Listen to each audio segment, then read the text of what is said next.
अस्सलामुअलैकुम, very good morning, welcome to new Pakistan. मैं हूं आपके साथ अनवार खावर। और नाज़रीन, सबसे पहले हम बात करेंगे मौसम के हवाले से। प्री मानसून सीज़न का आगाज़ हो चुका है और जैसे कि हम सब ने कल देखा कि लाहौर में मूसलाधार बारिश हुई और जिसके बाद जो नहरों का पानी भी था वो भी सड़कों पर देखने में आया है। सोशल मीडिया पर काफ़ी वीडियोस भी इस हवाले से वायरल हुई हैं और जो लाहौर में मौजूद डिफरेंट अंडरपासेस हैं वहाँ पर पानी बहुत बड़ी तादाद में मौजूद था और सड़कें जो थी वो तालाब का मंजर पेश करती दिखाई दे रही थी। अभी भी अगर मैं अपने मोबाइल फ़ोन पर देखूं तो इस वक्त लाहौर में जो टेम्परेचर शो हो रहा है वो 26 डिग्री सेंटीग्रेड है और यही यहाँ पर मेंशन है कि थंडर स्टॉर्म भी एक्सपेक्टेड है सुबह के 10 बजे। तो जितने भी लोग हैं अपने कामों पर जाने के लिए हमें एहतियात करने की भी ज़रूरत है, क्योंकि बहुत से कुछ अफसोसनाक वाक़यात भी पेश आए हैं जो आगे चल के हम प्रोग्राम में आपके साथ डिस्कस भी करेंगे। क्योंकि पानी हर जगह खड़ा होता है, कुछ मैन होल्स हैं जो कि खुले होते हैं जिसकी वजह से एक्सीडेंट भी हो रहे हैं, क्योंकि इतना पानी खड़ा है सड़कों पर कि पता ही नहीं चलता कहाँ पर खड्डे मौजूद हैं या कहाँ पर मैन होल्स खुले हुए हैं। तो हम सबको बहुत ज़्यादा एहतियात करने की ज़रूरत है। जो बच्चे हैं उनकी एहतियात भी बहुत लाजिम है, क्योंकि लाहौर में कल 1-2 वाक़यात इस तरह के हुए हैं कि बच्चे पानी में खेल रहे थे और फिर वो पानी में डूब गए और अपनी जान से हाथ धो बैठे हैं। आगे बढ़ते हैं, टॉप स्टोरी शामिल करते हैं और मौसम को फिर डिटेल में डिस्कस करेंगे। लाहौर पानी पानी, लैंडस्लाइडिंग और सैलाब का अलर्ट जारी। जीएचक्यू हमला केस, चेयरमैन तहरीक इंसाफ को मुल्जिम नामजद करने का फैसला। रुबाब और फ्लूट की तरबियत देने वाले उस्ताद। मेयर की मगरमच्छ से शादी और मार्क ज़करबर्ग एलन मस्क को टक्कर देने को तैयार, ये भी होगा आज न्यू पाकिस्तान का हिस्सा। लेकिन सबसे पहले हम डिस्कस करेंगे मौसम को। लाहौर में जिस तरह हमने कल देखा, बुध की अलसुब से होने वाली रिकॉर्ड मूसलाधार बारिश के बाद मुख्तलिफ वाक़यात में 2 ख़वातीन और एक 11 साला बच्चे समेत 7 अफराद के हलाक होने की इत्तलात भी मौसूल हो रही हैं। जहाँ लाहौर में बारिश का गुज़श्ता 30 साला रिकॉर्ड टूट गया है। 30 सालों में इतनी बारिश नहीं हुई थी जितनी कल हुई है। महकमा मौसमियात का इस हवाले से बताना है कि शहर में 10 घंटों में 291 मिलीमीटर बारिश रिकॉर्ड की गई है, जबकि शहर के मुख्तलिफ इलाकों में 200 मिलीमीटर से ज़ायद बारिश रिकॉर्ड की गई। लक्ष्मी चौक पर सबसे ज़्यादा 236 मिलीमीटर बारिश रिकॉर्ड की गई। 7 अफराद की हलाकत के बारे में बताया गया है, जिनमें से 3 अफराद बिजली के करंट की वजह से और 3 अफराद छतों के गिरने की वजह से हलाक हुए हैं। एक 11 साला बच्चे के बारे में भी बताया गया है कि वो बारिश के पानी में खेल रहा था और डूबने की वजह से वफात पा गया। तो हम सबको बहुत एहतियात करने की ज़रूरत है इस मौसम में। जो बिजली के खंभे हैं उनसे दूर रहना चाहिए। जिनके मकान कच्चे हैं, कमज़ोर हैं, कोशिश उन्हें करनी चाहिए अगर मुमकिन हो तो कुछ दिनों के लिए कहीं पर शिफ्ट हो जाएं, ताकि जो कुदरती आफात हैं इनसे बचा जा सके। बुध की सुबह शुरू होने वाली जो मूसलाधार बारिश थी, इसके सबब शहर के नशेबी इलाकों में पानी जमा हो गया, जबकि शहर के वक्त से गुजरने वाली नहर का पानी सड़कों तक भी आ गया था। यहाँ तक कि सोशल मीडिया पर नहर से सड़क पर आने वाली मछलियों की जो वीडियोज़ हैं वो भी गर्दिश करती रही हैं। दूसरी तरफ केपी का रुख करें तो आंधी तूफान के बायस शदीद बारिशें वहाँ पर भी हुई हैं। मूसलाधार बारिशों और तूफान के बायस 3 अफराद जान बहक हुए हैं, जबकि 8 अफराद ज़ख्मी भी हुए हैं। पंजाब डिज़ास्टर मैनेजमेंट अथॉरिटी ने खबरदार करते हुए बताया है कि डेरा गाजी खान के पहाड़ी इलाकों में 6 से 8 जुलाई के दौरान सैलाब का खतरा है।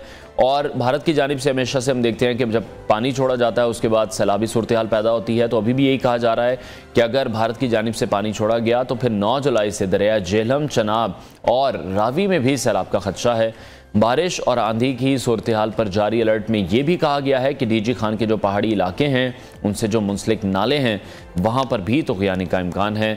साथ ही साथ सयाह इस मौसम में मरी का भी रुख करते हैं, उनको भी बहुत एहतियात की ज़रूरत है। मरी में लैंडस्लाइडिंग का अलर्ट जारी किया गया है। तमाम मुतल्लिका इदारे वहाँ पर मौजूद हैं। उन्होंने हंगामी सूरत हाल से निपटने के लिए तैयार रहने की हिदायत कर दी है। बारिश के दिनों में शहरियों को एहतियात से काम लेना होगा।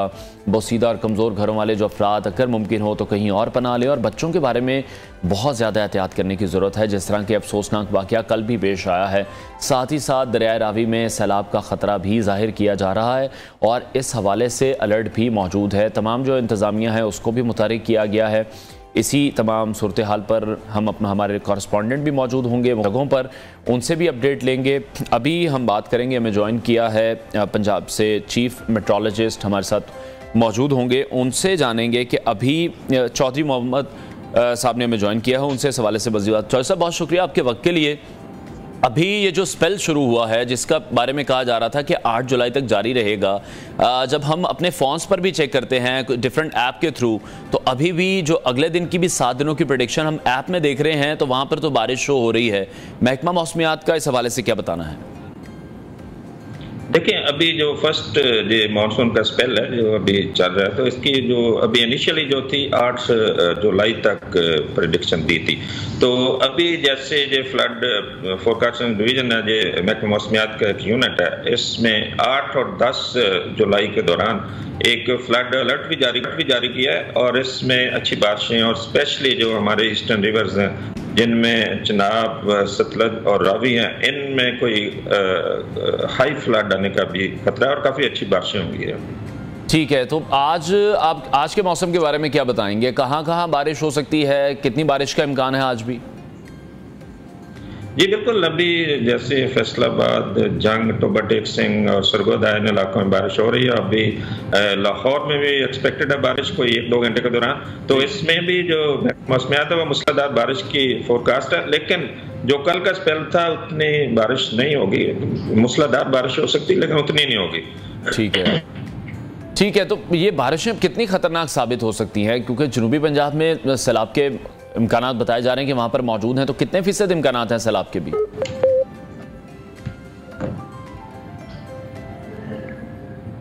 जी सर, आप सुन पा रहे हैं?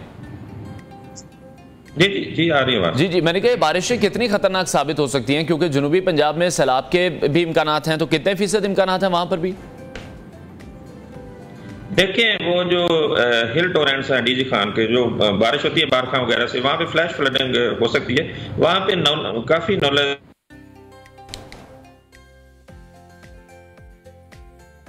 जी असलम साहब, हमें सुन पा रहे हैं आप? चीफ मेट्रोलॉजिस्ट पंजाब चौधरी मोहम्मद असलम हमारे साथ इन कॉन्वर्सेशन थे। उनका ये कहना था कि आज भी मूसलाधार बारिश एक्सपेक्टेड है, लेकिन उतनी नहीं होगी जितनी कल होगी। असलम साहब, हमें सुन पा रहे हैं तो कंटिन्यू कीजिएगा।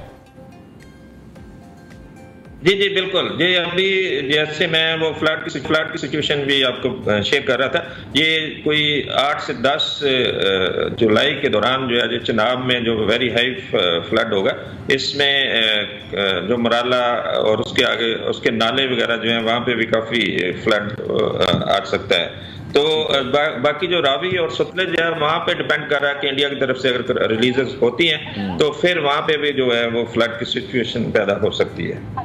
ठीक है, और ख़ास तौर पर हमारे जो पहाड़ी इलाके हैं, बहुत से सयाह वहाँ का रुख करते हैं, उनके लिए आप क्या कहना चाहेंगे? क्योंकि अलर्ट तो वहाँ पे भी जारी किया गया है कि लैंडस्लाइडिंग वहाँ पर भी हो सकती है। जी बिल्कुल, उसमें वाज़ेह तौर पे लिखा गया है लैंड स्लाइडिंग हो सकती है, जो फ्लैश फ्लडिंग हो सकती है हिली एरियाज में। तो जैसे हमारे टूरिस्ट हैं उनको सबसे पहले तो फोरकास्ट देखने चाहिए, कम से कम एक वीक की देखने चाहिए, जैसे महकमा मौसमियात कर रहा है। तो उसके मुताबिक अपने जो प्लान बनाना चाहिए, क्योंकि अगर उस जगह पर जाकर लैंड स्लाइडिंग होती है तो सड़कें बंद होती है तो काफ़ी मुश्किलात पेश आ सकती हैं। ठीक है असलम साहब, मरी में भी हम देखते हैं कि लोग बहुत बड़ी तादाद में जाते हैं इस मौसम में, ख़ासतौर पर गर्मियों की छुट्टियों के हवाले से। तो आप क्या समझते हैं, वहाँ पर भी जो हिफाजती इंतजामात हैं वो भी किए जाएंगे? और अगर हम अगले स्पेल की बात करें, अगले हफ्ते की बात करें, तो क्या वहाँ पर ट्रैवल करना सेफ होगा? देखिए, अभी जैसे 10 तारीख तक तो मेरे ख्याल में नहीं जाना चाहिए, वहाँ पे काफ़ी ज़्यादा लैंड स्लाइडिंग या फ्लैश फ्लडिंग हो सकती है। तो उसके बाद मौसमियात उसको रिवाइज करेगा, अगर एडवाइजरी इशू करनी हो तो करेंगे, अदरवाइज 10। जी असलम साहब, हमें सुन पा रहे हैं? बारिशों के स्पेल से मुताल्लिक भी हम उनसे जान रहे थे और उनका ये कहना था कि 10 तारीख तक तो यही कोशिश करनी चाहिए कि मरी का रुख नहीं करना चाहिए। जी असलम साहब। जी बिल्कुल, उसके बाद महकमा मौसमियात देखेगा कि वो रिवाइज करनी है, वो अलर्ट की शक्ल इख्तियार करेगी या नॉर्मल रेंज होंगी। तो फिलहाल तो अभी अवॉइड करना चाहिए वहाँ पे जाने का, बल्कि मरी और सारे जो गलियात वगैरह सारे एरियाज में जाने से अवॉइड करना चाहिए। ठीक है। अच्छा, जिस तरह से आप ये कह रहे हैं कि 10 तारीख तक ये स्पेल चल सकता है, तो उसके बाद भी आप देख रहे हैं कि जुलाई के महीने में भी मजीद स्पेल भी आ सकते हैं?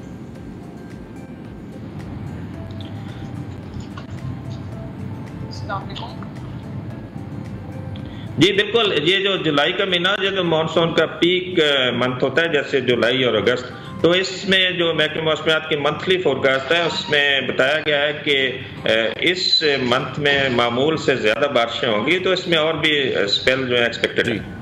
ठीक है, बहुत शुक्रिया। चीफ मेट्रोलॉजिस्ट पंजाब चौधरी मोहम्मद असलम हमारे साथ इन कॉन्वर्सेशन थे। उनका ये कहना था कि सयाहों को खासतौर पर काफ़ी एहतियात की ज़रूरत है, क्योंकि जो पहाड़ी इलाके हैं वहाँ पर यही कहा जा रहा है कि फ्लैश फ्लडिंग हो सकती है और उसके साथ साथ लैंडस्लाइडिंग का भी जो मामला है वो भी हो सकता है, तो बहुत ज़्यादा एहतियात करने की ज़रूरत है। लाहौर का रुख करेंगे, हमारे नुमाइंदे अब्दुल वहाब हमारे साथ मौजूद होंगे। वहाब, बहुत शुक्रिया आपके वक्त के लिए। किस जगह पर मौजूद हैं? आपके पीछे जब मैं सड़कें देख रहा हूँ तो आज तो सड़कें बिल्कुल सूखी हुई हैं, लेकिन कल इन्हीं सड़कों पर इतना पानी खड़ा था कि आधी आधी गाड़ियाँ इसमें डूबी हुई थी। जी बिल्कुल इनवार, ये अगर बात करें तो करतबा चौक है, मेन शाहरा है। अगर बात करें जब भी बारिश होती है तो ये इलाका जो है वो बारिशी पानी में डूब जाता है। कल जब हमने यहाँ से रिपोर्ट की तो यहाँ पर भी जो है वो ये करतबा चौक का मेन जो इलाका है, ये एक जेल रोड को सड़क जाती है, एक फिरोजपुर रोड को जाती है।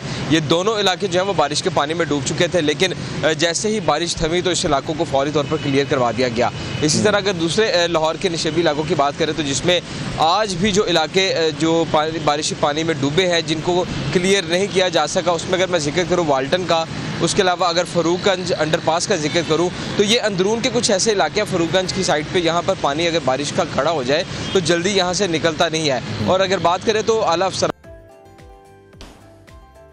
जी वहाब, आप हमें सुन पा रहे हैं?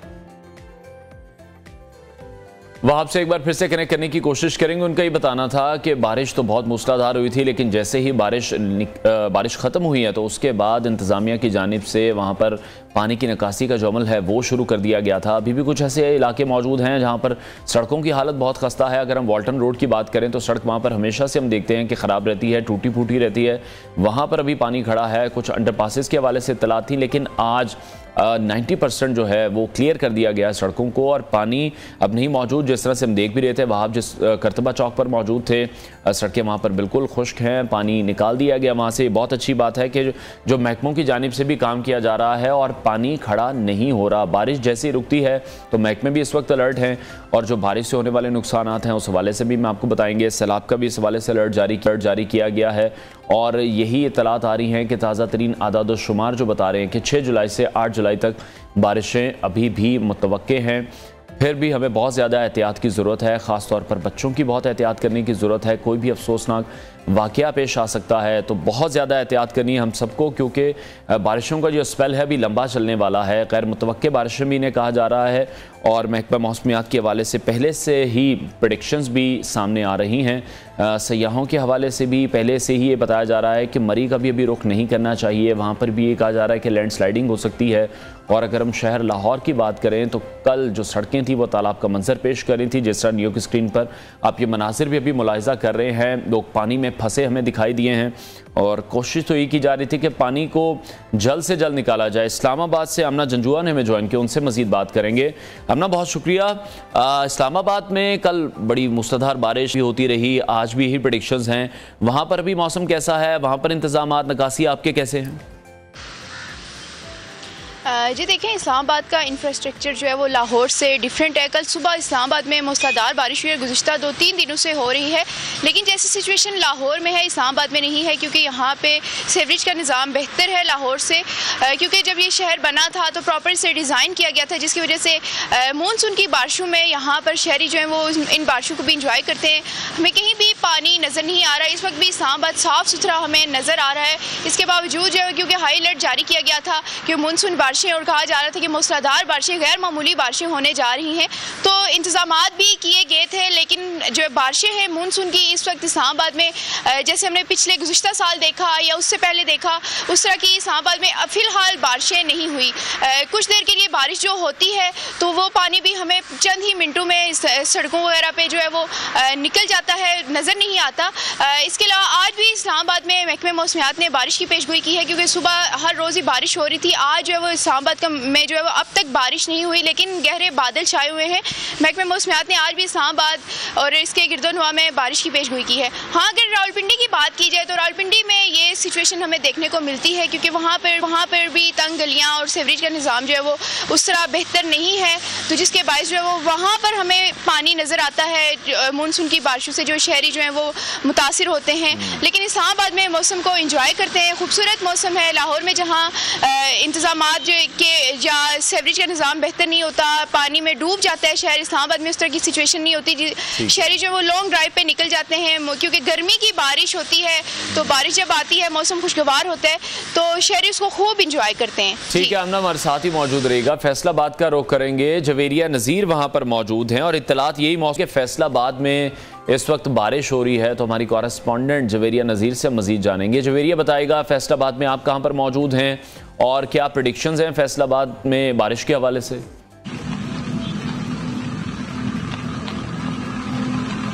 जी बिल्कुल, फैसलाबाद में गुज़श्ता रात से ही हल्की फुल्की बारिश हो रही थी, लेकिन आज सुबह से तेज बारिश हो रही है, जिसके बायस जो है गर्मी का गया है। लेकिन फैसलाबाद शहर के मुख्तलिफ इलाके जो हैं वो ज़ेरे आब आ गए हैं, जिसके बायस शहरियों को आमदोरफ्त में मुश्किलात का सामना करना पड़ रहा है। गुज़श्ता रात से होने वाली बारिश के बायस जो है वो ना सिर्फ इकबाल स्टेडियम, गुलाम मोहम्मदाबाद, समनाबाद, ये वो इलाके हैं जहां पर जो है वो ज्यादा पानी खड़ा है, जिसके बायस शहरी जो है वो मुश्किलात है। जबकि दूसरी जानिब वासा हुकाम जो है वो भी फील्ड में मौजूद हैं। वासा की मुख्तलिफ टीमें जो है वो वर्क कर रही हैं ताकि खड़े होने वाले बारिशी पानी को जो है वो फौरी तौर पर निकाला जाए।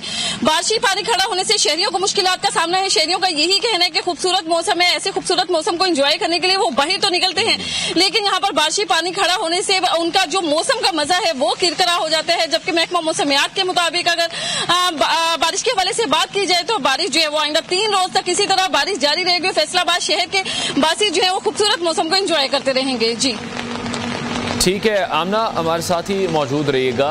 वहाँ मौजूद हैं लाहौर में, उनसे बात करेंगे। वहाँ बताइएगा, कल हमने देखा जिस तरह से बारिश हुई है, बहुत नुकसान भी हुआ है, उसके बारे में अभी अपडेट कीजिएगा।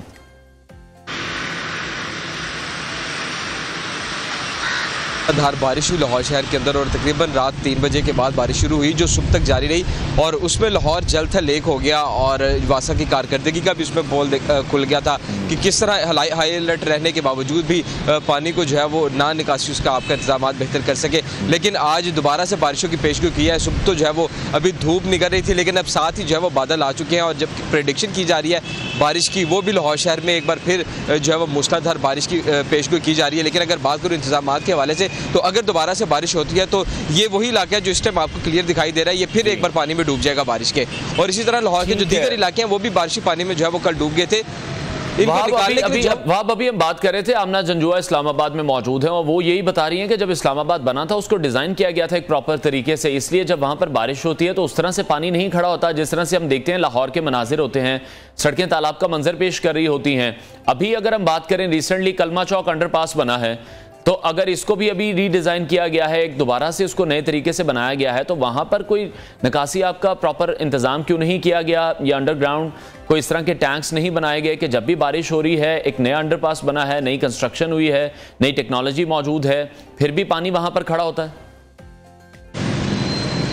जी बिल्कुल अनवर, आप बिल्कुल ठीक कह रहे हैं कि जब ये अंडरपास अभी चंद अगर बात करें तो रोज़ कबल ये नया बनाया गया और इसको जो है वो बनाने के बाद जब पहली बारिश हुई तो उसके बाद देखा गया कि जो CBD अंडरपास जिसे कहते हैं कि ये कलमा चौक का जो अंडरपास है ये बिल्कुल पानी से भर गया। ये एक तालाब का मंजर पेश कर रहा था, इसमें गाड़ियाँ डूबी, इसमें बाकी चीज़ें जो है वो लोगों की मोटरसाइकिलें बंद हो गई, वो डूब गई। तो ये एक नहर का मंजर पेश कर रहा था कि जो अलग से नहर थी, और ये सूरत हाल जो है ये इस नए अंडरपास की है। इसके अलावा अगर बात करें वो बीच शहीद अंडरपास की, इसी तरह दूसरे अंडरपासेस की, तो वहाँ पर भी ये सूरत हाल है। जब भी कोई अंडरपास या कोई रोड्स बनाए जाते हैं तो उसको दोबारा जो है वो उसकी सीवरेज के लिए पाइप्स डाले जाते हैं, लेकिन मसला ये है कि पाइप्स डालने के बावजूद भी जो पानी अंडरपासेस में खड़ा होता है या सड़कों पर पानी खड़ा हो जाता है, इसमें किसकी नाअहली है? चूँकि या तो फिर ये जो पाइप्स जो है वो डाले जाते हैं ये प्रॉपर से वर्क नहीं कर रहे, या तो सिर्फ इनको पाइप्स को डाल दिया जाता है लेकिन उसका जो प्रॉपर वे है पानी के निकलने का वो नहीं बनाया जाता इसका। तो ये इंतज़ामिया और जो मुतल्लिका महकमे है ये उनकी कारकर्दगी पर भी सवालिया निशान है।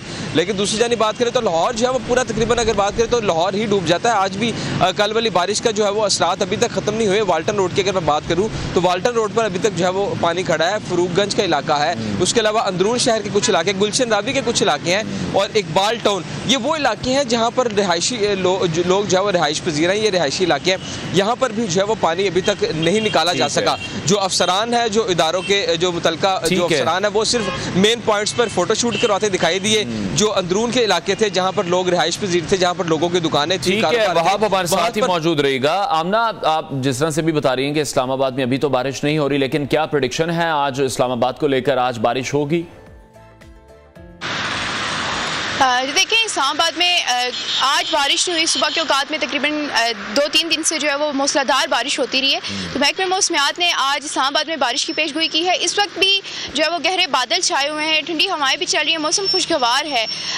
दिन के औकात में किसी भी वक्त जो है वो बारिश हो सकती है। आज जो कम से कम दर्जा जो है वो इस्लामाबाद में 20 डिग्री सेंटीग्रेड रिकॉर्ड किया गया है, जो दिन के औकात में ज़्यादा से ज़्यादा 30 डिग्री सेंटीग्रेड तक बढ़ने के इम्कानात हैं, क्योंकि मानसून का सीज़न है। इस्लामाबाद जैसे शहर में पल भर में मौसम जो है वो बदल जाता है। थोड़ी देर में ही धूप जो है वो चली जाती है और बादल छा जाते हैं और एकदम से बारिश होना शुरू हो जाती है। लेकिन गुज़िश्ता मानसून के निस्बत इस बार हम अगर देखें तो बारिशें जो है वो कम हो रही हैं, वरना इस्लामाबाद जैसे शहर में जो है वो इतनी बारिशें जो है वो मानसून के अलावा भी हो जाती हैं।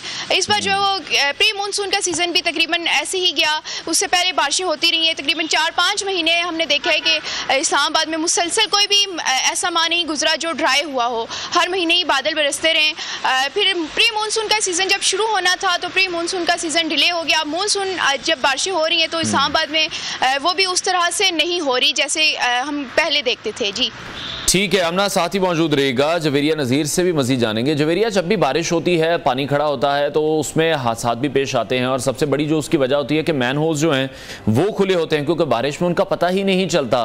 तो इस हवाले से भी पहले कोई प्लानिंग की गई थी? क्योंकि महकमा मौसमियात की जानिब से अलर्ट तो कब से जारी किया गया है कि बारिशें शुरू होने वाली हैं, ये स्पेल आने वाले हैं बारिश के, तो इस हवाले से कोई काम किया गया, उन मैन होल्स को कवर किया गया?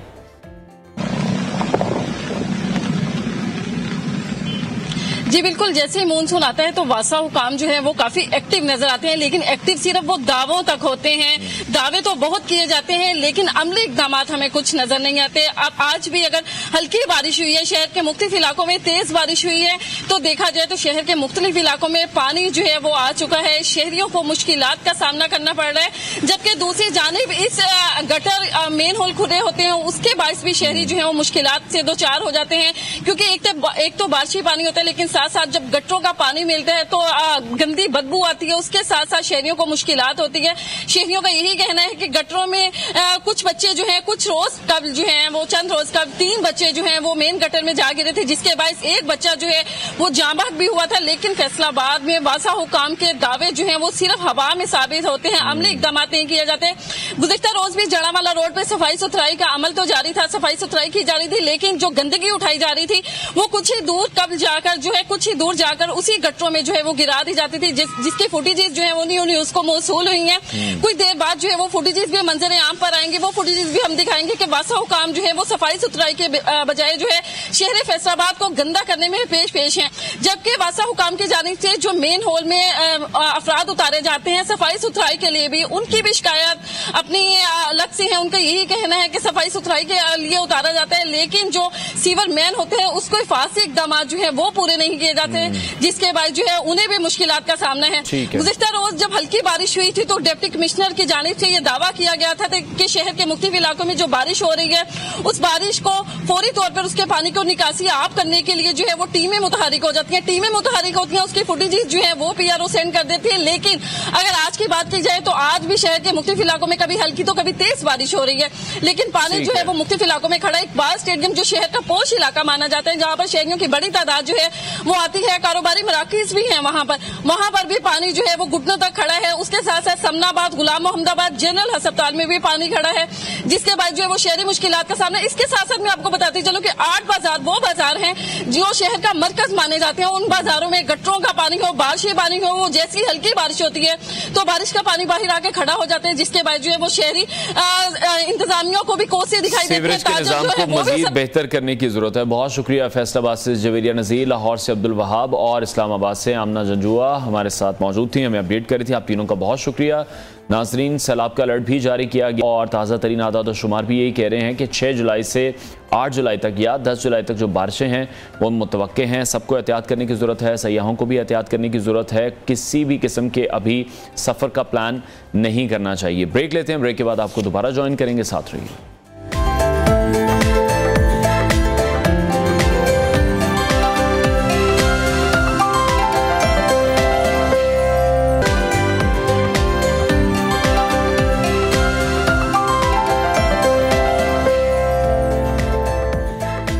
Welcome back. ब्रेक से पहले हम बात कर रहे थे लाहौर में होने वाली मूसलाधार बारिश से मुताल्लिक और हमने देखा कि किस तरह से लाहौर में बारिश से जलथल हो गया और सड़कें जो थी वो तालाब का मंजर पेश करती दिखाई दे रही थी। इसी हवाले से हम बात करेंगे। एमडी वासा गुफरान अहमद ने हमें ज्वाइन किया। गुफरान साहब, बहुत शुक्रिया आपके वक्त के लिए। कल हमने देखा रात के 3 बजे तक आप मौजूद थे और पानी निकलवाने के लिए निकासी आपके लिए इंतजाम कर रहे थे। तो कल से अब तक होने वाली बारिश से जो नुकसानात हुए हैं, सबसे पहले उसके बारे में बताइएगा। जी, बिस्मिल्लाहिर्रहमानिर्रहीम। कल की जो 291 mm बारिश 8 आवर और 30 मिनट्स में बारिश हुई, बहुत हैवी इंटेंसिटी रेनफॉल थी। और पहले 2018 में एक बारिश 288 mm बारिश हुई थी जो कि 14 आवर्स में हुई थी। तो ये ऑलमोस्ट 50% जी रेनफॉल थी। और उससे लो लाइंग एरिया में जो है वाटर पॉन्डिंग, डिप्रेशन में पॉन्डिंग, तो तमाम रोड्स पे जो लो लाइंग पॉइंट्स पे उन पे पॉन्डिंग हुई है। लेकिन देखें कि इसके बाद जैसे ही बारिश रुकी है उसके बाद फौरी तमाम रोड्स और तमाम डिप्रेशन जो लो लाइंग पॉइंट्स थे वो क्लियर हो गए। और लक्ष्मी में सबसे ज्यादा बारिश हुई थी 291 mm, तो बारिश रुकने के 1 घंटे के बाद क्लियर हो गया था। 36 इंच वहाँ पे पॉन्डिंग थी। ठीक है। बाकी भी तमाम पॉइंट्स 4 to 5 आवर्स में पूरे तमाम रोड्स, तमाम क्रिटिकल पॉइंट्स लाहौर के क्लियर थे। तो कलमा चौक में एक इशू आया था जो CBD ने बनाया और उनका जो अभी तक पंप मशीनरी जो पंपिंग है वो डिस्पोजल के वो नहीं इंस्टॉल कर सके जी। तो उसकी वजह उसका प्रॉब्लम आई है। वो वासा को टास्क दी गई CM साहब ने और उनके इंस्ट्रक्शन पे हमने वहाँ पंप भी इंस्टॉल किए हैं, डिवार्टिंग सर्स भी इंस्टॉल किए और उसको क्लियर किया। और इस वक्त तमाम सिस्टम जो है वो स्मूथली चल रहा है। ठीक है। गुफरान साहब, जिस तरह से आप कलमा चौक का जिक्र कर रहे हैं, कुछ दिन पहले भी एक बारिश हुई थी और हमने सोशल मीडिया पर देखा, बहुत सी वीडियोस ऐसी वायरल हुई, गाड़ियां वहां पर तैर रही थी, बाइकों वाले डूब रहे थे और उस पर काफ़ी बात हो रही है कि एक नया अंडरपास बना था, नई टेक्नोलॉजी है, नया डिज़ाइन है, तो पहले से क्या कुछ प्लानिंग नहीं थी? ऑब्वियसली तमाम इदारों को कनेक्ट किया जाता होगा, कोई भी प्रोजेक्ट जब बनता है। कोई जो वाटर टैंक्स हैं वहाँ पर क्या बने हुए हैं, नहीं बने हुए, क्या वजूहात हैं? कोई टेक्निकल फॉल्ट है वहाँ पर? ये देखिए, जो सिस्टम इंस्टॉल होना था वो इनकम्प्लीट है स्टिल। उनके सिविल वर्क अभी इनकम्प्लीट है, उनके पंपिंग मशीनरी नहीं अरेंज हुई है। अब ये फोर्समेंट जो अल्टीमेट डिस्पोजल अरेंजमेंट होता है वो नहीं है साइट पे, तो जिस वजह से ये प्रॉब्लम है। हालांकि वो साथ ही बल्कि साइमल्टेनियसली नहीं बल्कि पहले ये सिस्टम कंप्लीट होना चाहिए था ताकि जब ट्रैफिक के लिए खोलें किसी किस्म की बारिश या कोई इशू हो तो फौरी उसको ओवरकम करते हैं। लेकिन ये इशू बना है जिसके बहरहाल हमने टेम्परेरी पंपिंग मशीनरी पर इंस्टॉल की और इंशाल्लाह इसको आगे बेहतर सूरत। ठीक है। गुफरान साहब, ये कंफर्म कीजिएगा कि अभी लाहौर के कौन से ऐसे इलाके हैं कि जहाँ पर अभी भी ऑपरेशन होना बाकी है, जहाँ पर अभी भी पानी खड़ा है बारिश का? देखिए, कोई भी मेन रोड, कोई भी डिप्रेशन पॉइंट्स जो क्रिटिकल पॉइंट्स हैं वो तो मैं जैसे आपको कहा वो जी 1 आवर से लेके 5 आवर्स तक तमाम क्लियर हो गए थे। बाकी कुछ डिप्रेशन एरियाज माइनर स्ट्रीट्स हैं या कुछ है उधर हमने जो डिवार्टिंग सेट्स वगैरह लगा के वो हम भी क्लियर करते हैं जैसे वो कंप्लेंट्स होती है जहाँ भी कोई पानी हो। ठीक है। तो पहले फोकस जो होता है मेन रोड्स होता है ताकि स्मूथ ट्रैफिक चल सके और उसके बाद टर्शरी सेकेंडरी लेवल का जो ऑपरेशन होता है वो हम करते हैं। ठीक है। अच्छा, एक और चीज़ मैं आपसे जानना चाहूँगा, हम बार बार ये जिक्र करते हैं कि जो पोश इलाके हैं जैसे गुलबर्ग है, महंगे इलाके हैं, डिफेंस है, वाल्टन रोड है, यहाँ पर थोड़ी सी भी बारिश होती है तो पानी बहुत ज़्यादा खड़ा हो जाता है। आपकी बात बिल्कुल ठीक है, आप खुद ऑन फील्ड रहे हैं रात के 3 बजे तक और आप इन तमाम मामलात को देखते रहे हैं, तमाम जगहों को क्लियर किया गया है, बहुत अच्छी बात है, इन चीज़ों को सराहना चाहिए। ये जो पोश इलाके हैं यहाँ पर क्या प्रॉब्लम है? सीवरेज का निज़ाम मुनासिब नहीं है? डिफेंस और वाल्टन रोड है ये कंटोनमेंट का और DHA का अपना ही सिस्टम है, जो ऑपरेशन मेंटेनेंस का, मैनेजमेंट का सारा सिस्टम उनका। गुलबर्ग हमारा एरिया है, लेकिन गुलबर्ग में इशू ये है कि जब डेवलप हुआ गुलबर्ग एक रेजिडेंशियल स्कीम थी और उसको जो सिस्टम ले हुआ वो आज की जरूरियात के मुताबिक वो अंडर साइज है, इनएडिक्वेट सिस्टम है। आप देखें कमर्शलाइजेशन हो गई, मल्टी स्टोरी बिल्डिंग्स बन गई, अपार्टमेंट्स बन गए, पॉपुलेशन बहुत ज्यादा बढ़ गई, लेकिन सिस्टम स्टिल वही है।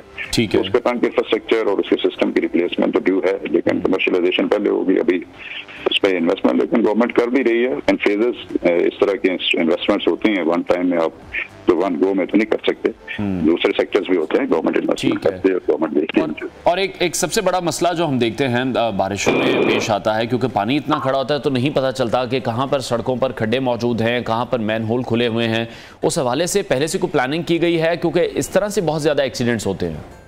देखिए मैन होल्स हम डिस्पोज करेंगे, हमारा सिस्टम जो है डेडिकेटेड स्ट्रॉन्ग वाटर सिस्टम नहीं है। लाहौर का कंबाइंड जो सीवरेज सिस्टम है उसी के थ्रू स्ट्रॉन्ग वाटर डिस्पोजल होती है, तो उस वक्त हमारे जो स्टाफ जहाँ से भी मैन होल हम उठाते हैं उनके ऊपर स्टाफ मौजूद होता है, और जैसे ही वहाँ पानी क्लियर होता है स्टाफ को दोबारा मैन होल को प्लेस कर दिया जाता है। ठीक है, और आज भी बारिश मुतवक्के है, अगले कुछ रोज हम देख रहे हैं जो वेदर फोरकास्ट है उसमें यही है, तो तैयारियां कैसी हैं? रात को थी, रात के बस सुबह 9 AM पे शिफ्ट हुआ, गाड़ी तो डिले हुआ, तो तैयारियां इंशाल्लाह मुकम्मल है, तमाम हमारा स्टाफ भी रेडी है, जो पंपे मशीनरी वगैरह डिस्पोजर्स हमने सारे चेक किए हैं, और इंशाल्लाह बेहतर परफॉर्म करेगा। ठीक है, तो आप इंतजामात से मुतमईन हैं? को उस तरह से फंडिंग मिल रही है, उस तरह से फैसिलिटीज तमाम मौजूद हैं, लेटेस्ट इक्विपमेंट मौजूद है? जी देखिए, इक्विपमेंट्स वगैरह जो हमारे पास ऑलरेडी अवेलेबल है वो इनफंक्शनल है, और बाकी उनको हम मेंटेन भी कर रहे हैं, और इंशाल्लाह ठीक काम करेंगे।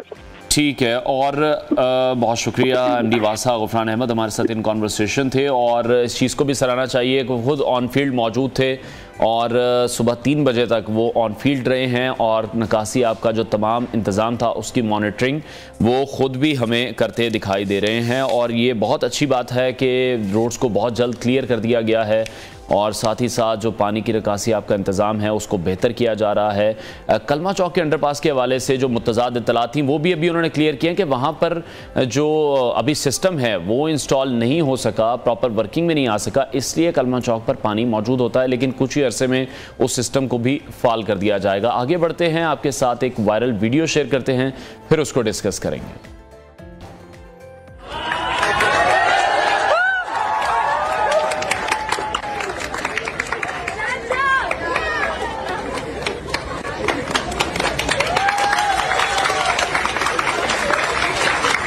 जामियात से कितने जो बस पॉइंट के ड्राइवर हैं वो अपनी मुद्दत मुलाजमत पूरी करके रिटायर्ड हो जाते हैं, लेकिन कभी भी उनकी खिदमात को इस तरह से नहीं सराहा जाता जिस तरह से अहसन इकदाम उठाया गया है। जैसा कि कराची की यूनिवर्सिटी की एक वीडियो वायरल सोशल मीडिया पर, इसको बहुत डिस्कस किया जा रहा है, बहुत सराहा जा रहा है। बहुत ही अच्छी बात है, बहुत खुशाइन बात है कि मुआशरे में जो तमाम लोग हैं उनकी जो भी एक कंट्रीब्यूशन है उसको एक्नॉलेज करना बहुत ज़्यादा ज़रूरी है। NED यूनिवर्सिटी में ये बस ड्राइवर हैं जो कि रिटायर्ड हुए हैं, तो तालिब इल्मों की जानिब से एक मुनफरिद तरीके से, मुनफरिद अंदाज में उन्हें खराज तहसीन पेश किया गया है। वीडियो में हम देख रहे हैं कि तलबा ड्राइवर के लिए तालियां बजा रहे हैं, फूल उन पर निछावर कर रहे हैं, और एक बड़ा जेस्चर दिया गया है स्टूडेंट्स की जानिब से। नाज़रीन, ब्रेक लेते हैं, ब्रेक के बाद आपको दोबारा ज्वाइन करेंगे। हेडलाइंस के बाद हमारे साथ रहिए।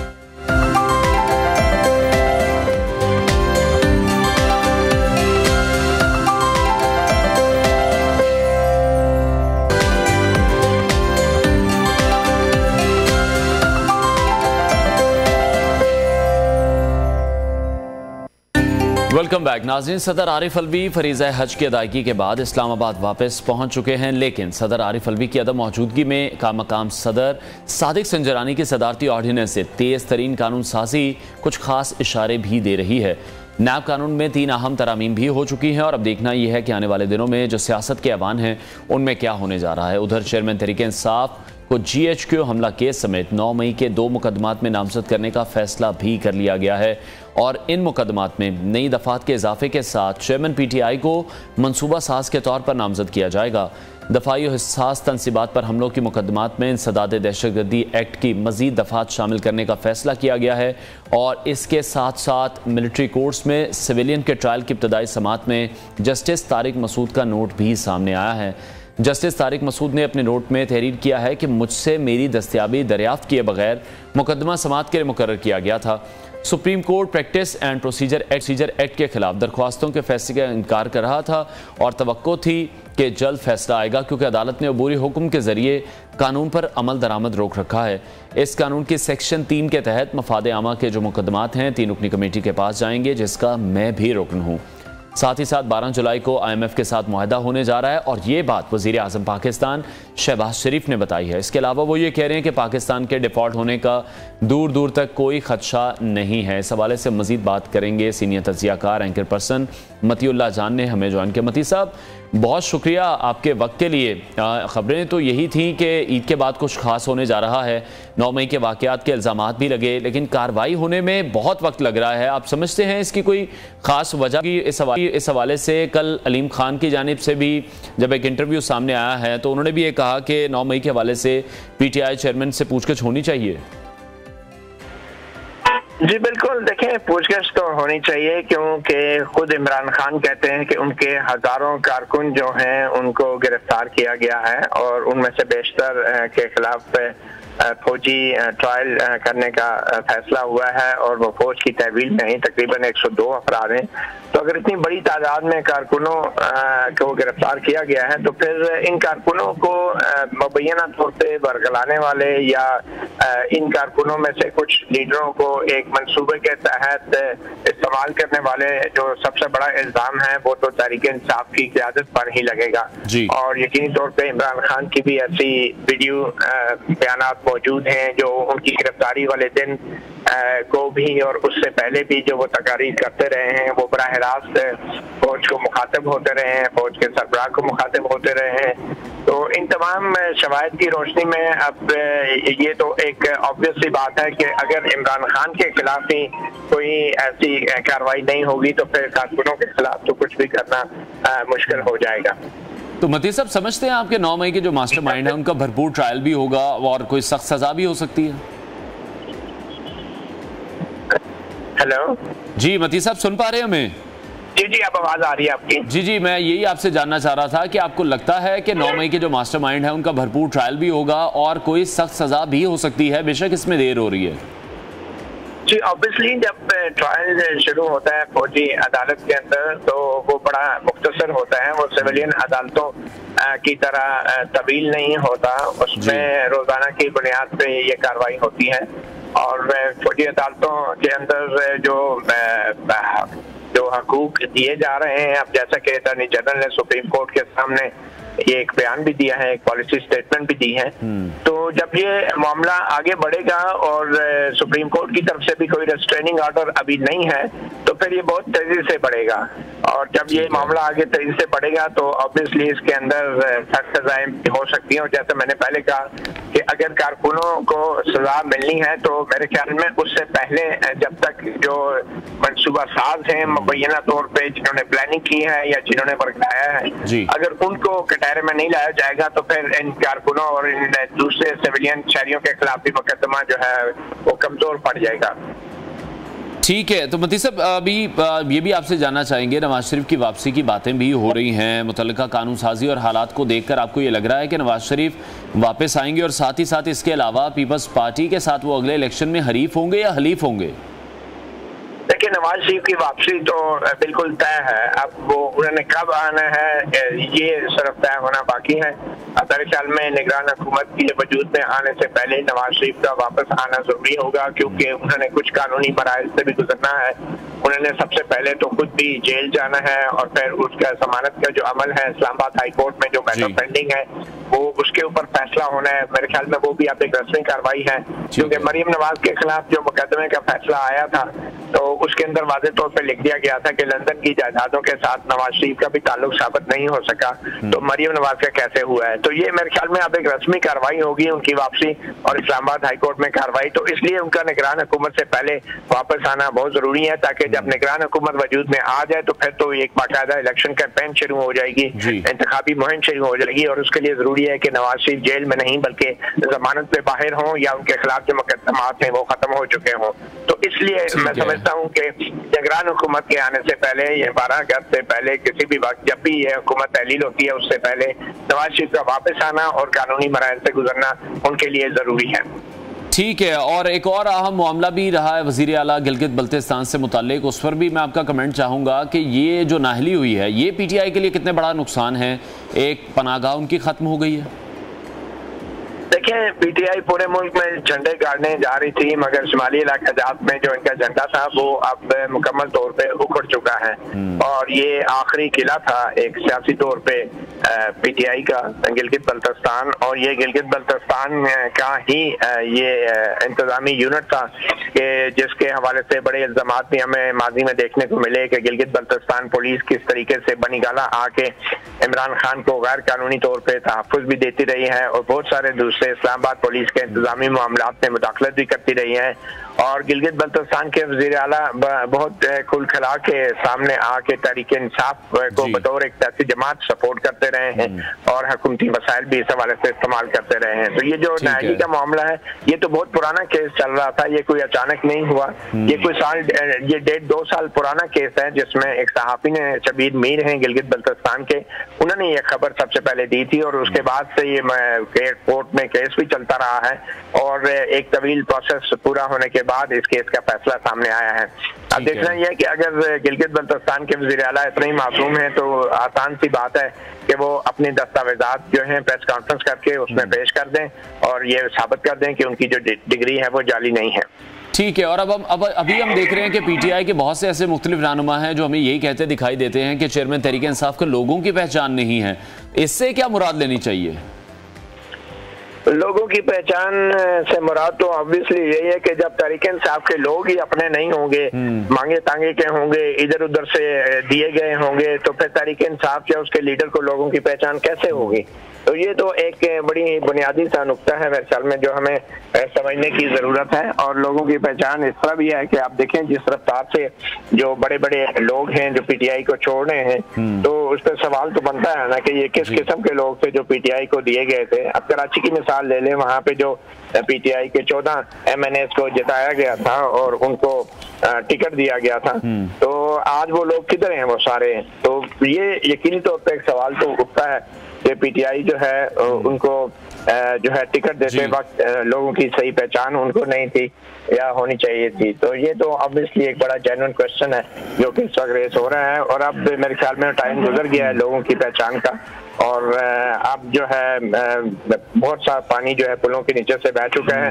अब देखना ही है कि अब जो लोग पीटीआई अगर रहती है तो उसमें शामिल होंगे तो वो एक हकीकी मायनों में अब सियासतदान जो हैं उनको सियासतदान के तौर पे देखा जा सकेगा। ठीक है, और कुछ इंकशाफात अभी हामिद खान की जानिब से किए गए हैं पनामा पेपर्स पर, उसको आप किस तरह से देखते हैं? इतनी देर बाद ये बातें क्यों याद आती हैं, या फिर यही वक्त था जब ये बातें डिस्क्लोज होनी थी, जब सिस्टम डीरेल हो रहा था तब ये बातें क्यों नहीं की उन्होंने? देखिए, कल हमने सहाफ़ी प्रोग्राम में हामिद खान को इंटरव्यू किया, एडवोकेट हामिद खान को, और उसमें उन्होंने ये बताया कि वो पहले किताब में भी जो है इस बात का वाज़े तौर पे बता चुके हैं, इंकशाफ कर चुके हैं कि जो पनामा केस का ट्रायल था वो बहुत ही मशकूक हालात में हुआ और जो नवाज शरीफ की नाहली का मामला जिस अकामा के इशू पे उनको नाहल किया गया, ये तो इमरान खान की दरख्वास्त में इशू था ही नहीं। और हमें नहीं भूलना चाहिए कि एडवोकेट हामिद खान जो है वो इमरान खान के वकील थे और पीटीआई के अभी भी सीनियर रहनुमा हैं। तो पीटीआई के सीनियर रहनुमा की तरफ से ये बात जो अब की जा रही है, ना तो ये बात है और ना ही ये कोई और आदमी या उनके मुखालिफ कर रहे हैं, या खुद पीटीआई के एक सीनियर वकील जब ये बात कर रहे हैं हामिद खान, उनका बड़ा एक स्टेटस है, तो फिर यकीनी तौर पे इस बात में बहुत वजन है। और जो पनामा के फैसले के हवाले से जो पहले शक्कों को शुबहात का इजहार किया जाता है सहाफियों की तरफ से, तजियाकारों की तरफ से, सियासतदानों की तरफ से, तो ये तमाम शक्कों का शुबहात हामिद खान के इस बयान के बाद दुरुस्त साबित होते नजर आ रहे हैं। और अब सुप्रीम कोर्ट का ये फर्ज है कि अपनी इन गलतियों को जो है दुरुस्त करें और अब जो सुप्रीम कोर्ट की नई क़यादत है वो यकीनी तौर पे इन बयानात के ऊपर संजीदगी से तवज्जो देगी। ठीक है, तो मती साहब आप समझते हैं टिट फॉर टैट वाला मामला ही है अब पीटीआई चेयरमैन के साथ ही, जिस तरह से नवाज शरीफ साहब के साथ हुआ, अब वैसा ही सब कुछ पीटीआई चेयरमैन के साथ भी होगा या होने जा रहा है? बदकिस्मती से कुछ ऐसा ही नजर आ रहा है।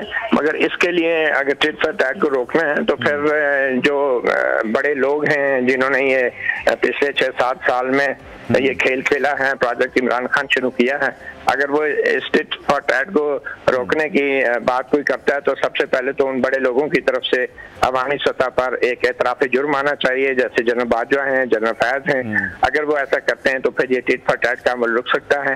अदरवाइज इमरान खान का ये गिला करना फिर बनता नहीं है कि अब इस्टेब्लिशमेंट ने उन्हें माइनस कर दिया है, क्योंकि इससे पहले 2018 के इलेक्शन में नवाज शरीफ को माइनस जब किया गया था तो इमरान खान बड़ी खुशी खुशी इक़्तिदार में आ गए थे। ठीक है, और मती साहब क्या समझते हैं, हुकूमत का वक्त खत्म हो रहा है, मुआहदा भी हो चुका है, आने वाले हुकूमत की अगर बात करें तो जो मुआहदे हैं, मईशत के मामलात हैं, अब वो आने वाली हुकूमत ही देखेगी, इस पर आप क्या कहते हैं? और साथ ही साथ बड़ी तनकीद हो रही है कि जब भी कर्जा मिलता है तो हम मुबारकबादें देते हैं। मौजूदा हुकूमत के पास इतना टाइम नहीं था, तो IMF भी अच्छी तरह जानती है कि इस मुआहदे के ऊपर जो फॉलो अप एक्शन है वो निगरान हुकूमत ने करना है। तो 9 महीने का मुआहदा, मुख्तसर मुद्दत का मुआहदा किया इस वजह से गया है कि आने वाले जो निगरान हुकूमत है वो उसकी मुद्दत इतनी नहीं होगी, और ताकि 9 महीने के बाद जब नई हुकूमत आएगी, जो मुंतखब हुकूमत होगी, उसके साथ कुछ तवील मुद्दत अरेंजमेंट की जाएंगी। तो ऑब्वियसली अब ये 9 महीने का मुआहदा जो है इसको मौजूदा हुकूमत देखेगी, उसके बाद निगरान हुकूमत देखेगी, और उसके बाद कुछ अरसे के लिए जो नौ मुंतखब हुकूमत होगी वो देखेगी। तो 9 महीने से एक तासुर ये भी लिया जा सकता है कि शायद IMF को ये बता दिया गया है कि 9 महीने के अंदर जो नई मुंतखब हुकूमत है वो वजूद में आ जाएगी। ठीक है, बहुत शुक्रिया। सीनियर तजियाकार एंकर पर्सन मतीउल्लाह जान हमारे साथ इन कॉन्वर्सेशन थे। नाजरीन, आगे टेक्नोलॉजी के मैदान से खबर शामिल करेंगे, जहां मार्क ज़करबर्ग एलन मस्क को टक्कर देने के लिए मैदान में आ चुके हैं, क्योंकि उन्होंने ट्विटर जैसी एक नई वेबसाइट लॉन्च करने का ऐलान कर दिया है, और इस नई ऐप का नाम थ्रेड्स बताया जा रहा है, जिसे जुमेरात यानी कि आज से लाइव कर दिया जाएगा, और उसको हासिल करने के लिए आप एप्पल स्टोर पर प्री ऑर्डर भी कर सकते हैं। मेटा का थ्रेड्स के बारे में कहना है कि ये एक टेक्स्ट बेस्ड कॉन्वर्सेशन ऐप है जिसे इंस्टाग्राम से मुंसलिक किया जाएगा। एप्पल स्टोर पर इस ऐप के बारे में ये तफसील बताई गई है कि थ्रेड्स वो जगह है जहां जो कम्युनिटीज़ हैं उन मौज़ूआत पर बात करने के लिए इकट्ठी होती है जिनके बारे में ये ख्याल किया जाता है कि कल को ये ट्रेंड करेंगी। इसलिए फ़िलहाल ये नई ऐप ज़ाहिरी तौर पर फ्री सर्विस ही लग रही है, और इस पर कोई पाबंदी भी नहीं होगी कि सारिफ कितनी पोस्ट देख सकता है, क्योंकि ट्विटर जब से एलन मस्क ने ट्विटर का महाज संभाला है, उसको ख़रीदा है, तब से हम देख रहे हैं कि ट्विटर के हवाले से बहुत सी मुतज़ाद इतलात भी सामने आ रही हैं। कुछ खबरें सामने आती हैं जहां पर पोस्ट महदूद कर दी गई हैं लोगों को देखने के लिए। अगर आपको वेरीफाइड अकाउंट चाहिए तो यू हैव टू पे इन डॉलर्स, क्योंकि हालिया चंद बरसों के दौरान ट्विटर से जो मुवासलत रखने वाली मुतअद्दिद ऐप्स हैं वो भी सामने आई हैं, जैसे कि डोनाल्ड ट्रंप की जानिब से एक ट्रुथ सोशल ऐप सामने आई थी, ब्लू स्काई भी एक ऐप सामने आई थी, और ये दावा किया गया था कि एलन मस्क के ट्विटर के इस्तेमाल को महदूद करने के इक़दाम के बाद इस ऐप पर रिकॉर्ड ट्रैफिक भी देखी गई है। अलबत्ता ट्विटर को मेटा की इस नई ऐप थ्रेड से सबसे ज़्यादा ख़तरा लाहक हो सकता है। तो अब देखना यह है कि जो टेक्नोलॉजी की जो जंग है एलन मस्क और मार्क ज़करबर्ग के दरमियान, ये कौन जीता है, क्योंकि दोनों इस वक्त काफ़ी सरगर्म दिखाई दे रहे हैं। ट्विटर के हवाले से लोग काफ़ी डिसअपॉइंट भी हो रहे हैं। जो डिसीजंस एलन मस्क की जानिब से लिए गए थे जब से उन्होंने ट्विटर ख़रीदा है, पोस्ट जब आप सार्फिन जब पोस्ट देख रहे होते हैं तो उसकी एक क्वांटिटी अब उन्हें दे दी गई है कि इससे ज़्यादा वो पोस्ट नहीं देख सकते।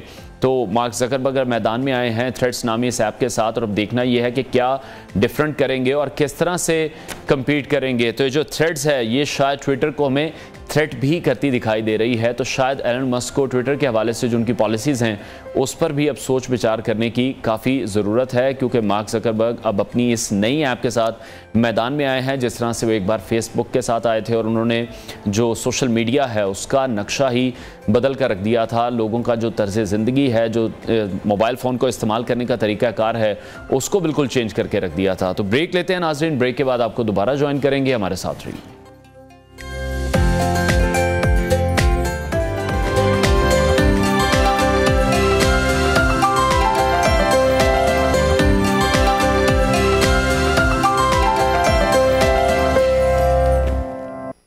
वेलकम बैक नाज़रीन। प्रोग्राम के इस हिस्से में हम बात करेंगे कि आप अपने घर को, अपने ऑफिस को या अपनी किसी भी वर्क स्पेस को किस तरह से डिज़ाइन कर सकते हैं, किस तरह से खूबसूरत से खूबसूरत बना सकते हैं, क्योंकि आजकल घर हो, दफ्तर हो, हर किसी की यही ख्वाहिश है कि वो खूबसूरत से खूबसूरत दिखे, और जो भी कोई आपके वर्क स्पेस में आए या आपके घर में आए तो वो ये तारीफ़ लाजमी करे कि ये आपने कहाँ से डिज़ाइन करवाया। तो फिर मेरा तो यही मानना है कि घर या ऑफिस रोज़ रोज़ नहीं बनते, और इतने कीमती सरमाए को आपको बिल्कुल भी किसी ना तजुर्बेकार शख्स की नज़र नहीं करना चाहिए, और सबसे पहले तो किसी माहिर आर्किटेक्ट से डिज़ाइन करवाना चाहिए और फिर किसी अच्छे डेवलपर से उसको बनवाना चाहिए। लेकिन किसी भी प्रॉपर्टी की खूबसूरती को अगर आपने चार चांद लगाने हैं तो उसका जो असल मरहला शुरू होता है वो इन तमाम कामों के बाद होता है, और ये मरहला बहुत आम है, और इसको कहते हैं इंटीरियर डिज़ाइनिंग, जो कि बहुत ज़्यादा इंपॉर्टेंट है। आपके घर का जो दाखिली दरवाज़ा है वो कैसा होना चाहिए, आपका टीवी लाउंज कैसा हो, जो आपका गेस्ट रूम है जहाँ पर आपके मेहमान आने हैं वहाँ की जो सेटिंग है वो कैसी हो, आपका स्टडी रूम कैसा बना हो, अगर हम मास्टर बेडरूम की बात करें या दीगर कमरों की बात करें तो वो किस तरह से डिज़ाइन हो, दीवारों के पेंट से लेकर जो घर के फ्लोर का डिज़ाइन है वो क्या होना चाहिए, किस तरह से मिक्स एंड मैच करना है, क्या कंट्रास्ट होनी चाहिए, ये बहुत अहम है। और आज इस हवाले से हमारे साथ अपने काम में माहिर और मशहूर शख्स हैं इंटीरियर डिज़ाइनर सहरीन जवाद ने हमें स्टूडियोज़ में ज्वाइन किया है। Sahreen, thank you for your time, welcome to the show. सबसे पहले तो मैं यही जानना चाहूँगा कि डिज़ाइंस तो बन जाते हैं, लेकिन सबसे जो मुश्किल मरहला होता है वो होता है लेबर को मैनेज करना। जिस तरह से हम ब्रेक में भी बात कर रहे थे, आपने बताया कि कंस्ट्रक्शन में भी आप डील कर रही हैं और फिर इंटीरियर में भी डील कर रही हैं, तो दोनों लेबर्स बहुत ज़्यादा डिफरेंट हैं। तो जो कंस्ट्रक्शन की लेबर है वो भी बहुत डिफरेंट होती है, तो उनको डील करना कितना मुश्किल है? दोनों वाकई बहुत ज़्यादा मुश्किल चीज़ें हैं, लेकिन जो लेबर के साथ आपको खुद भी लेबर बनना पड़ता है। जब तक आप उसके लेवल पे नहीं जाके बात करेंगे ना आपको उनकी समझ आ सकती है ना उनको आपकी समझ आ सकती है। तो इसलिए फिर मुझे बिल्कुल उनकी सोच पे जाके फिर उसी तरह से उनको डील करते हैं, तो फिर चीज़ें स्मूथली चलती हैं। लेकिन इतना आसान नहीं है कि इसी के कमरे में आप बैठ के पहले एक चीज़ को डिज़ाइन करते हैं, फिर जब आपने उसको एग्जीक्यूट करना है तो फिर आपको ऑन फील्ड वहाँ पर रहना है, गर्मी भी है, सर्दी भी है, बारिश भी है, धूप भी है, तो वहाँ पर लेबर के साथ लेबर बनना फिर आसान नहीं होता। बिल्कुल ऐसा ही है, लेकिन ये है कि जब आपको कोई गोल अचीव करना है और अपने मुताबिक काम लेना है तो फिर आपको ज़रूर खुद ही सुपरवाइज़ करना पड़ता है, क्योंकि ज़रा सा आप इधर से उधर हुए नहीं तो काम आपका ना ख़राब हो जाता है। तो इस वजह से एसी तो दूर की बात है, अभी जिस तरह हवस का सीज़न है तो बस ना पूछें क्या हाल होता है वहाँ पे, लेकिन आपको खुद जब तक आप नहीं खड़े होंगे आप वो चीज़ नहीं ले सकते। इसी वजह से थोड़ा सा मुश्किल भी हो जाता है। स्किन ख़राब कर ली है बहुत ज़्यादा, वो बात अब नहीं रही उस चीज़ में, लेकिन जब तक आप खुद हैंडल नहीं करेंगे ना तब तक चीज़ें नहीं चल सकती हैं। ठीक है, अच्छा, ऑब्वियसली हर तरह की मार्केट मौजूद है, हर तरह से लोगों की ख्वाहिश होती है कि अगर वो घर बना रहे हैं या कोई ऑफिस बना रहे हैं तो उसको बहुत अच्छे तरीके से बनाया जाए। आप क्या समझती हैं एक अच्छा ऑफिस या घर डिज़ाइन करते वक्त कौन सी ऐसी बुनियादी चीज़ें हैं जिनका सबसे पहले ख्याल रखना चाहिए? सबसे पहले तो ये बात होती है कि हम जो भी क्लाइंट से बात करते हैं ना, पहले उसकी ख्वाहिश को पूछते हैं कि वो क्या चाहता है हमसे, मींस के वो कंफर्ट लेवल कहाँ तक चाहता है, उसको कलर कौन से पसंद हैं, उसका लाइफस्टाइल क्या है, हम ये भी देखते हैं। फिर सेकेंडली आ जाता है उसका बजट, फिर हम उसके बजट के ऊपर जाते हैं, फिर उसके हिसाब से हम उससे सारी चीज़ें जो है ना वो अरेंज करके देते हैं, देखते हैं।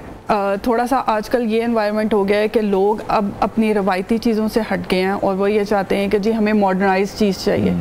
फिर बात वहीं आ जाती है कि जितना ज़्यादा आप मॉडर्नाइज चीज़ की तरफ जाते हैं तो बजट भी आपका हायर होना शुरू हो जाता है। तो हम इंटीरियर डिज़ाइनर्स का काम ही ये होता है कि हम कैसे एक बड़े बजट को छोटे चीज़ में लेकर आएँ और अपने क्लाइंट को भी सेटिस्फाई करें और किस तरीके से हम चीज़ों को लेकर चलते हैं। ठीक है, अच्छा, जिस तरह से मैंने अपने इंट्रो में भी बात की है कि बहुत ज़रूरी है आप किसी आर्किटेक्ट को हायर करें, फिर आप डेवलपर आपके पास बहुत अच्छा होना चाहिए, और एट दी एंड जो कि सबसे ज़्यादा ज़रूरी है वो इंटीरियर है, जो खूबसूरती आपने फिर बनानी है या दिखानी है। तो जो लोग फिर अफोर्ड नहीं कर पाते उन्हें क्या करना चाहिए, वो क्या करें, किस तरह से घर अच्छा बनाएं? हर किसी की अफोर्डेबिलिटी नहीं है कि वो किसी इंटीरियर डिज़ाइनर को हायर करे या एक डेवलपर उसको अच्छा मिल जाए।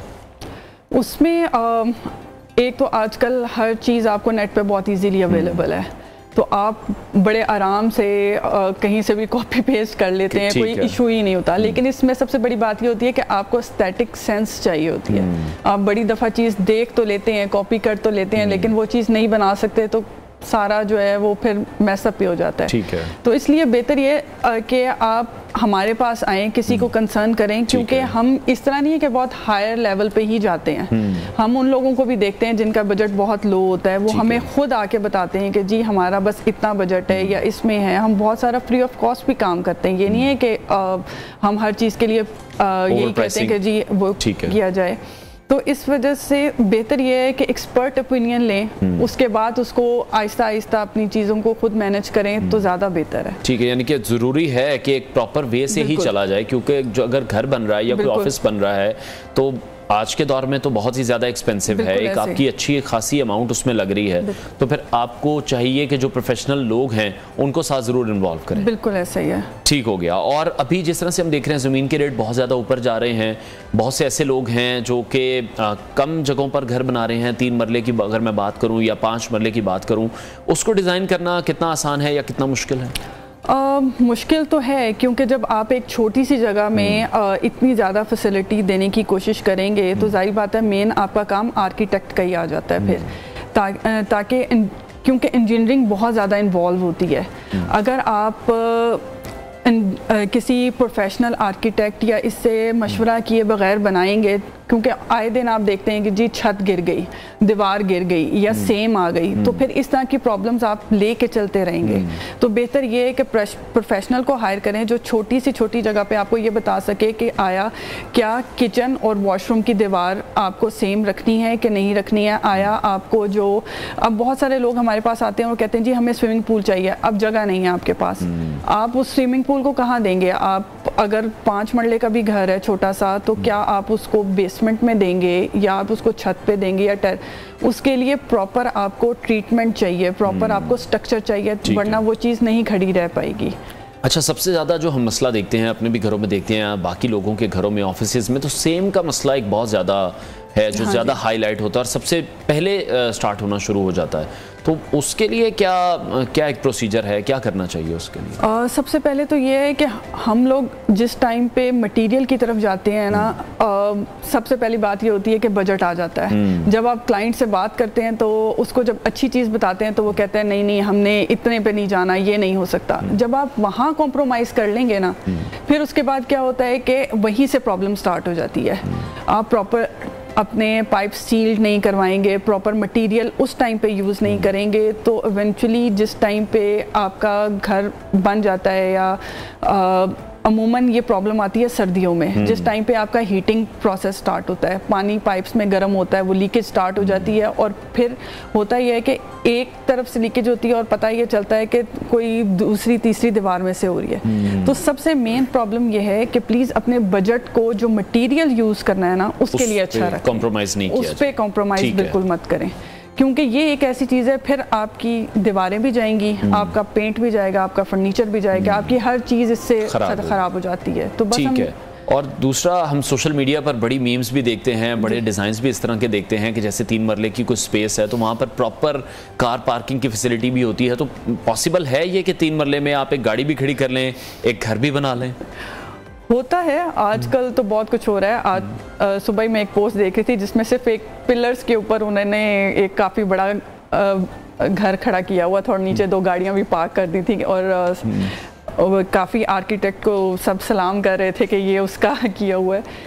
पॉसिबल तो हो जाता है, लेकिन ये लॉन्ग टर्म नहीं होती हैं चीज़ें। अगर आपको स्पेस चाहिए तो फिर आपको प्रॉपर तरीके से उसका स्ट्रक्चर देखना चाहिए। अब अगर आपने कार पोर्च बनानी है तो फिर जाहिर बात है कि आपका बेडरूम या आपकी कोई चीज़ नीचे नहीं होगी, फिर आपको फर्स्ट फ्लोर या सेकंड फ्लोर पे ही जाना पड़ेगा। ठीक है। अच्छा, ब्रेक में जिस तरह से हम डिस्कस कर रहे थे, आप बता रही थी यूएस एम्बेसी में एग्जीबिशन हुई है, उस हवाले से कुछ कमेंट्स? हाँ जी बिल्कुल। बेसिकली तो मैं इंटीरियर डिज़ाइनर हूँ, बट हॉबी मेरी पेंटिंग्स करना है। मैं कैलीग्राफी करती हूँ, मुख्तलिफ स्ट्रक्चर्स बनाती हूँ, स्कल्पचर्स वगैरह, इसका मुझे काफ़ी शौक है।